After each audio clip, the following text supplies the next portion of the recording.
ज्यादातर उस बेल्ट में चुनाव होने हैं जहां पर मुलायम सिंह यादव का सिक्का चलता है। इसी वजह से क्या बीजेपी के लिए चुनौती अब बड़ी हो जाएगी? सीधे राकेश जी, आपको मुझे बीच में रोकना पड़ा था, उसके बाद एमएच खान साहब मैं आपके पास आऊंगी।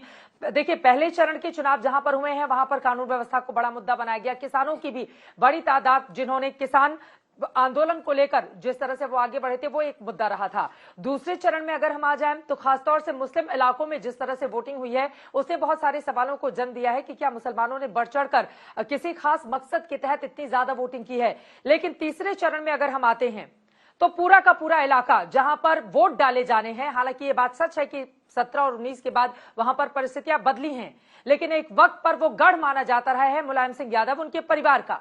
तो वहां के लिए आपकी चुनौती बड़ी हो जाती है, क्योंकि बार बार एक तो सत्ता विरोधी लहर की बात विरोधियों की ओर से कही जा रही है, अखिलेश यादव खुद चुनावी मैदान में टाल ठोक रहे हैं, तो उसका मकसद भी बड़ा है।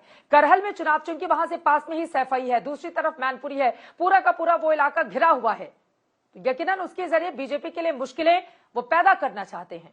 इन मुश्किलों से कैसे पार पाएगी बीजेपी?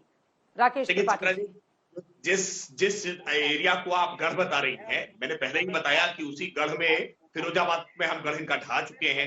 कन्नौज, जहां पर डिंपल यादव जी निर्विरोध चुनाव जीत गई थी, उस कन्नौज में इनका गढ़ ढा चुके हैं। इटावा में भारतीय जनता पार्टी की बहुत अच्छी मजबूत उपस्थिति है। मैनपुरी में भी पिछली बार हमने एक सीट जीती थी और इस बार हमें पूरा भरोसा है कि मैनपुरी की चारों सीटें भारतीय जनता पार्टी जीत जाएगी। इसलिए क्योंकि हमने परिवार के भीतर से लगा दी है। इनके फिरोजाबाद के सिरसागंज से विधायक हरिओम यादव जो मुलायम सिंह जी के समधी लगते हैं, वो पार्टी छोड़ करके सिटिंग एमएलए थे, पार्टी छोड़ करके भारतीय जनता पार्टी में आ चुके हैं।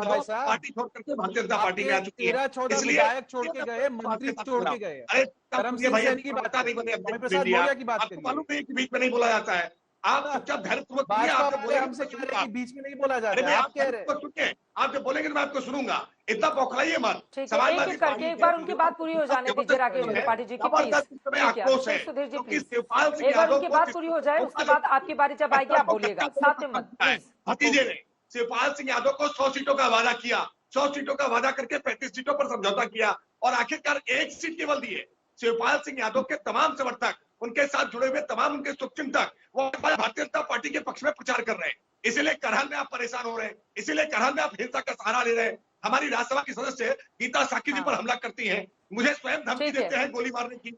मैं मानता हूं इस प्रकार की निराशाजनक जो कार्रवाइयां आया, ये गुंडागर्दी की कार्रवाइयां जो है, आज आपके यहाँ मुलायम सिंह जी का जो सभा थी, उस सभा में भी बैरिकेडिंग टूट गई। एमएच खान साहब, इनके दृष्टि साफ दिख रहे हैं अराजकता की, मैं जवाब दे सकता हूं इनको। की वापसी नहीं होती। एमएच खान साहब, मुलायम सिंह यादव की ओर से कहा गया है कि आज बेरोजगारी बहुत बड़ा मुद्दा है और समाजवादी सरकार इतनी भीड़ देखकर उन्होंने कहा है कि भीड़ यही बता रही है कि हमारी सरकार बनेगी और सरकार बनेगी तो नौजवान छात्रों को रोजगार दिए जाएंगे बड़ी तादाद में।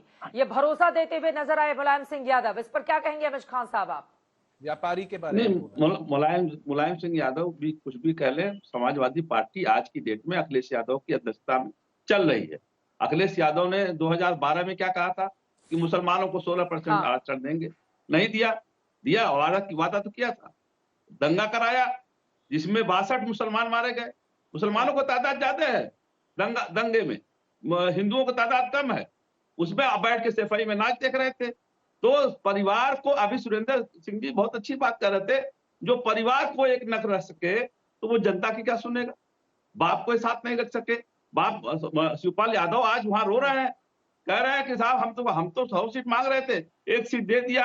उन्हीं की पार्टी की पीएसपीएल की सादा फातिमा वो बहुजन समाज पार्टी में चली आए। कितने लोग बहुजन समाज पार्टी में चले आए?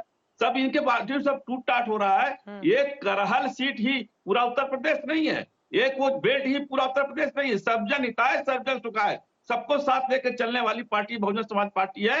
और देखिएगा इस चुनाव में जो आप कह रही है वही सही है कि महंगाई मुद्दा है, नौजवानों को रोजगार मुद्दा है और ये कानून व्यवस्था मुद्दा है।